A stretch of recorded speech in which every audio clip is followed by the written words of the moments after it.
In this thrilling monastery adventure, the priest didn't think much of it as the nuns were managing things. Just as he was about to knock, the blood on the floor caught his eye. The nun had been dead for days. Why was the blood still wet? This place was truly eerie, chilling him as he quickly entered a flickering lit room. In the middle of the room sat a giant stone chair. Just as Little Fish was about to walk through this eerie space, suddenly a shadow appeared on the big stone chair, and Little Fish bravely greeted it. The shadow slowly opened its mouth, declaring it was the head nun, questioning why the three dared to enter the monastery before sunset. The monastery banned noise, so when the priest asked about the nun's suicide, the head nun skillfully avoided it. The head nun told them to settle into the guest room for the night and investigate tomorrow. The priest felt uneasy about breaking the rules. As a result, he led Little Fish to the guest room, while the outsider Omu obediently followed along. Not long after, as Omu stepped out of the monastery, a nun mysteriously appeared in the bushes. This curious, Omu cautiously approached, holding his lantern high.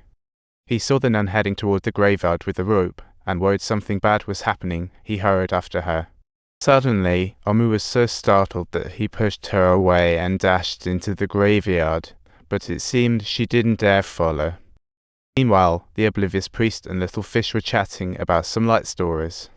Little Yu mentioned she often had strange dreams, which always featured the Virgin Mary at the end. Every time, Mary would guide her, but she still couldn't figure out why. Suddenly, the priest recalled meeting a little boy who had similar dreams, except he was possessed by a demon. Though he successfully exorcised the demon, the boy ultimately didn't survive, which left the priest feeling incredibly guilty. Just as he lay down, a strange noise woke him up, and he quickly grabbed his flashlight to head outside. Just as he was about to turn off the radio on the table, he heard strange noises coming from Little Yu's. He chased in another direction until suddenly a small boy's hand patted him on the shoulder. The priest turned around, and the boy was downstairs again. To figure out what was going on, he followed the boy to the graveyard. After searching for a while, he spotted the little boy he once saved. Startled, he took 2 steps back as the boy spat out a spicy strip. The priest accidentally fell into a dug pit, and the coffin lid closed automatically. As the camera panned up, he realized his name was on the tombstone. Meanwhile, Little Yu suddenly awoke holding a lantern, inspecting every room.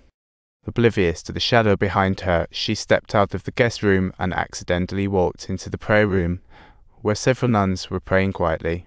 Suddenly, another shadow appeared, creeping along the wall, and before she knew it, it was behind her.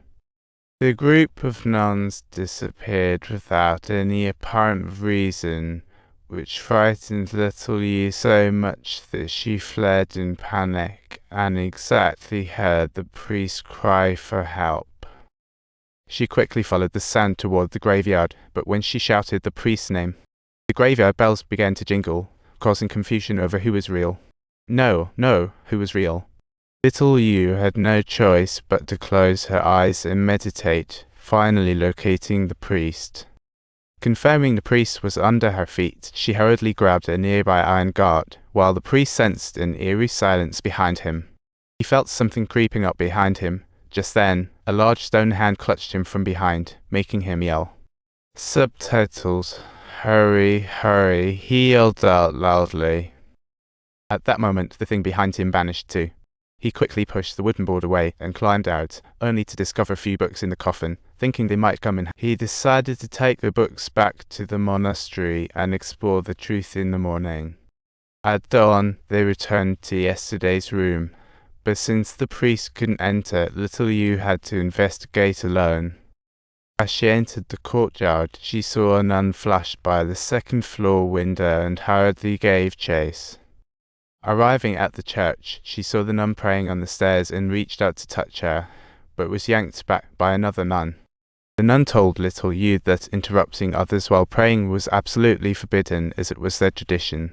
After that, she left with Little Yu. Meanwhile, Omu finally returned to the village, planning to unwind at the tavern. He noticed the server covering the mirrors with white cloth, and the bartender told him that a child had just died in the village, in the same manner as the nun. Omu was confused as to why this was happening, but the bartender claimed it had to do with the monastery, and the priest he brought might also become a corpse. This statement seemed to strike a chord with Omu. What would his reaction be? Meanwhile, the priest couldn't enter the monastery, so he had to study the 2 books he dug up outside, which mentioned a nun named Valak. This nun was once not only a famous count, but secretly a terrifying demon as well.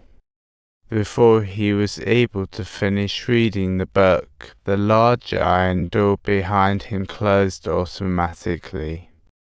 It's curfew at the monastery, and the nun is telling little you its history. Subtitle: This was a castle built by a count, collecting numerous witchcraft tomes to revive a terrifying demon. Just as the count was about to succeed, the church finally arrived and thwarted the demon's resurrection.